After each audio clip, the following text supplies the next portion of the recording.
'Cause it's a hell of a ride. It's a hell of a ride. Over the east side. It's a hell of a ride. It's a hell of a ride. It's a hell of a ride.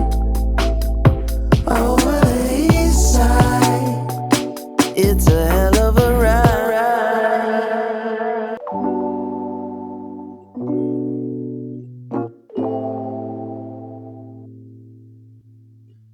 Hello, Mr. Bill Poker Peeps. Welcome to the vlog. Well, 2019 is over. 2020 has begun. It's going to be a great year. But let's quickly recap 2019. We'll do the bad news first. My goal was to make $25,000 this year. I was well short. I was in the black, but I only made $3,451. I was in the black for one day of the entire year up until November 29th, and that was on January 4th. Ooh, that's a horrible start. My low was on July 8th after the World Series of Poker main event. I was down $19,340. I have never ever had such a horrible year as what I was having. I did get turned around a little bit, so that was the good news. The good news from July 8th through the end of the year is up $22,791.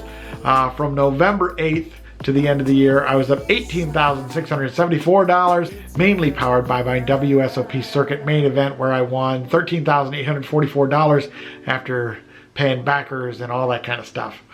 The other thing, really good news for me was I ended the year in the cash with winning 19 out of 24 sessions for plus $5,725. I consider myself a much better tournament player than I am cash game player.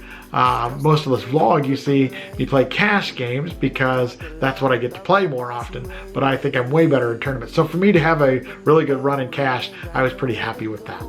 So if you look at my fish hook chart here, honestly, it's pretty embarrassing to me because I was just having a horrible year.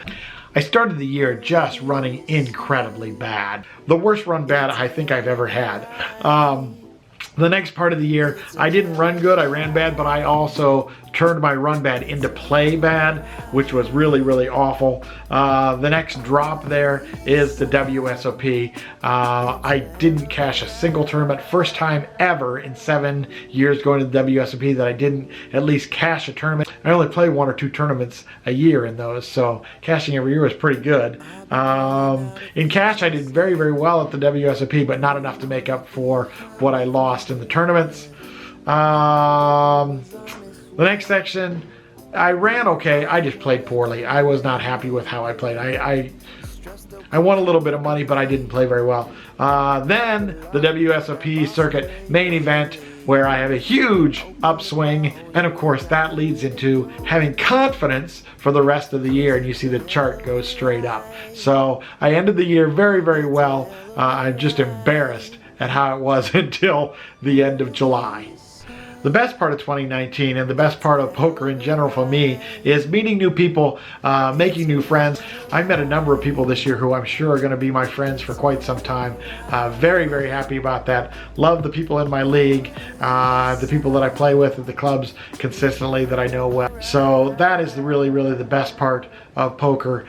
So 2020 is here, onward and upward. This is the year I'm going to make at least $25,000. Actually, I should make a lot more than that if I hit my goal of having a 6-digit cash in a tournament.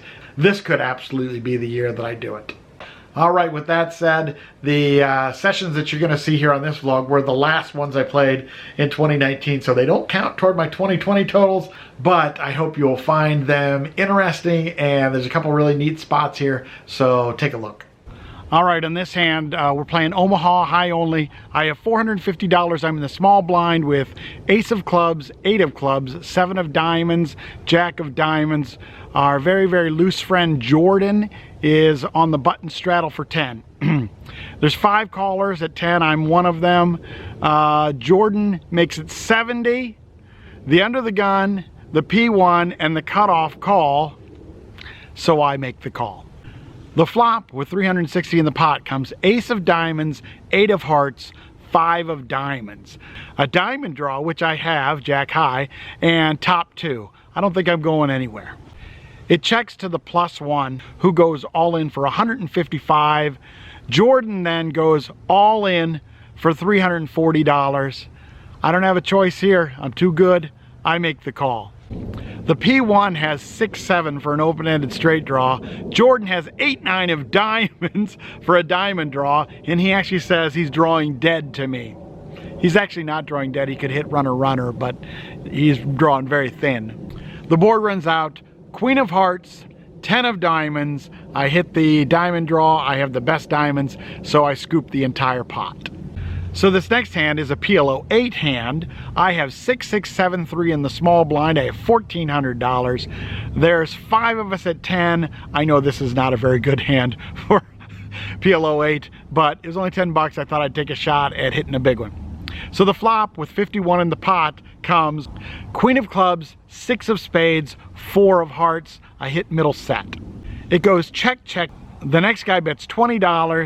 The next guy folds. And then I make it 100 because the people behind me don't have very much money. It goes fold and then call, call. So when the first guy calls, he take a long time. He's either got like a low draw or he's got a set also. Probably the same thing with the other player. So the turn with $351 is probably the worst card in the deck for me. It's another 4. If they had a set of queens, they're beating me. If they had a set of 4s, they're beating me. So I gotta hope both of them are on a low draw or straight draws or whatever. The first guy shoves all in, but he only has $95 left. The other guy folds. So I make the call. He, in fact, does have pocket 4s for quad 4s. The river was a blank, and I did not beat him. So, ooh, I knew that 4 was a horrible, horrible card. So this Friday session, I started off just hitting set after set after set. In fact, I had pocket 7s, 2 hands in a row, and hit sets on both of them, and won a total of $50.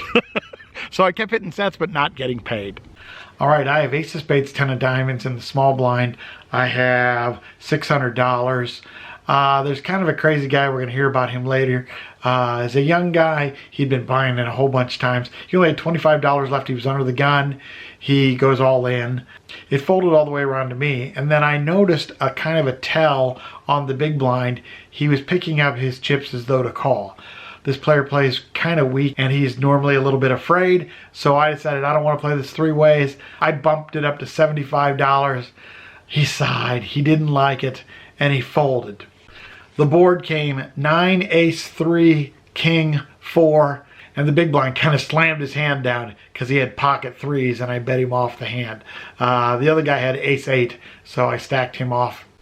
But we will be hearing about hands with him again soon.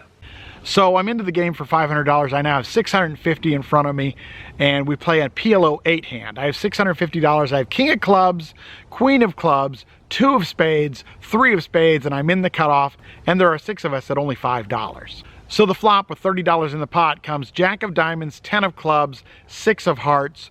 My buddy Brant pots it out of the P1. The hijack calls, I call, and the button calls. The turn with 150 in the pot is the 4 of clubs. My buddy Brant bets pot $150. The hijack calls, and I've got nut draws all over the place, so I make the call, the other guy folds. The river now with $600 in the pot comes the 6 of diamonds. Horrible, horrible card for me. Brant bets like $350, and me and the other guy fold, so man, I had draws all over the place. So there's a young player that plays with us here at Rockets. I think he's 27. Constantly talking, likes to mix it up. He's a fun guy to play with. So on the first table that I played, he bought in probably, I don't know, 4 or 5 times in the first hour. Could not win a hand. Of course, he was playing very, very poor hands most of the time. He wasn't buying in for a lot, $150, $200, but he bought in for like 4 or 5 times. So one of his buddies who was playing at the other table says, hey, let's do a table switch. So he went to the other table. He took his $200 and he had run it up to $2,200 when I went to the other table. So he lost a few hands. He was down to maybe, I don't know, $1,600 or $1,700 when we played this hand. All right, we're going to do this next hand as a you be the villain, except for Billy's going to actually be a villain too, and he's going to try and figure out what I have on this hand. He's also going to make commentary on what the player did. You're going to be the villain, right? Yeah. Okay. All right, so in this hand, you are the villain in the +1. You have $1,500. You have King of Hearts, 9 of Spades, and you raise pre-flop to $15. My buddy Brant is in the middle position 1 to your left. He makes the call. He has $1,100. I am in middle position 2. I have $515. I raise it up to $45. You call, and Brant calls. So what do you think, Billy? What about the $15 bet pre-flop with King 9? Everything in this is way too loose, in my opinion. Yeah, I agree. King 9 offsuit probably shouldn't be a pretty bad raise. hand. And when I raised to 45, although when I raised to 45, it's only $30 more. There's already 75 in the pot. It's still pretty bad. This player that I'm playing against is very, very loose. Likes to play lots of hands, so maybe that's why he did it. All right, the flop has $138 in the pot. It comes 10 of diamonds, Jack of hearts, Queen of spades. You flop second nuts. You check. Do you like the check? Yeah. Sure, I have the lead. Brant checks. I make it very, very small, $25, and you raise it up to $65. You like it? I would raise way bigger, but Me too. you should raise every time. Brant folds, and I kind of hem and haw and make the call. All right, the turn with 268 in the pot. Very interesting card. It's the Jack of diamonds. 2 jacks on the board, diamonds on the board. Villain leads out for 115. So I hem and haw and think about it for a little bit, and then I shove all in for my effective stack of 405, and you make the call.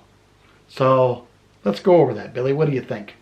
Do you like the bet on the turn of $115 by you, the villain? I personally would check every time on this card, but it's fine if you plan on folding to a raise. Okay, which we didn't. So I am all in for effective 405. It cost you another $290 to call. Do you call? Never.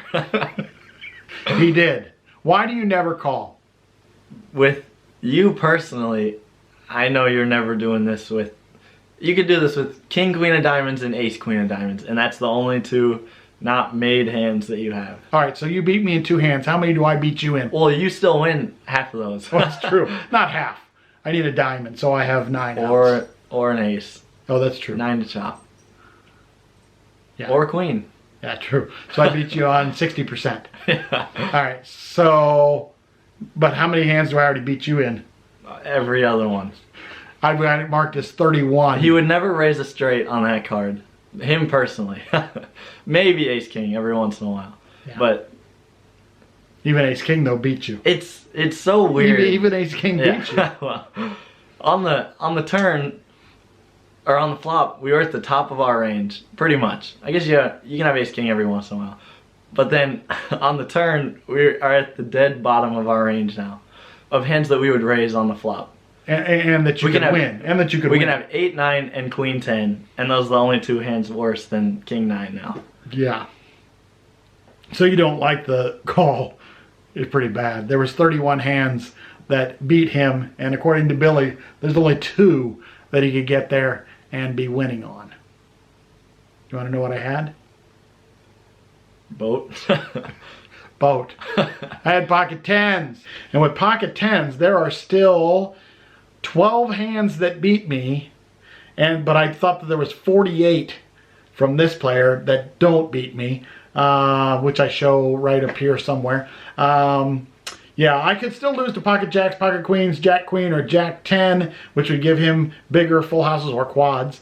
But this particular player, he is very, very aggressive, and He threw money around like it was water. So I thought that he would call with straights, ace, king, king, nine, 8, 9. And he did. So there you have it. Free money for Mr. Bill. He can also have ace, queen of diamonds and king, queen of diamonds. From my perspective. Of course, that's 2 more hands that I beat, but he does have some outs if he has those. But, Straight flush. But I'm absolutely crushing him on what I consider his range. So, again, he called. I don't think it was a very good call at all. And I won the big one. Ship it. Ship it. It was very interesting. The very next hand, my buddy Brant stacked him off when the kid hit a set of 5s, and Brant went runner, runner to get a bigger full house against this kid. It was just not his day. All right, you guys know I was doing my December 5K challenge. Didn't quite make it, but I did win $3,075 in December. I didn't get to play quite as much as I want, or maybe I'd have made it, but anyhow, I'm happy to win that much. And hey, that's what you set goals for, is you can't make them easy, you got to make them stretch goals. So I did that, and I'm happy with the results. The WSOP Circuit main event is at Choctaw right now. Gosh, I just don't know if I'm going to get to play in any of the tournaments. Maybe the main event. I don't really think any of the other ones. I am just swamped at work. So even though I had the plan to do that, I don't think it's going to happen. But if I do play and you see me, make sure you come and say hello. I wish you guys some run good, and I hope I got my own run good too. That's right. Are you going to be doing that the whole time? Yeah, because I'm trying to get my head even with yours. To help you figure out what this hand... To help you guys figure out what...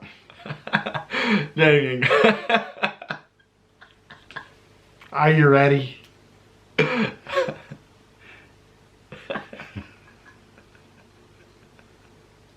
Let's see. Ready? Stop! All right, with that, let's end this vlog. As always, thank you guys for watching and subscribing and pressing buttons and giving me comments. The comments I really, really enjoy. May God bless and keep you, make his face to shine upon you.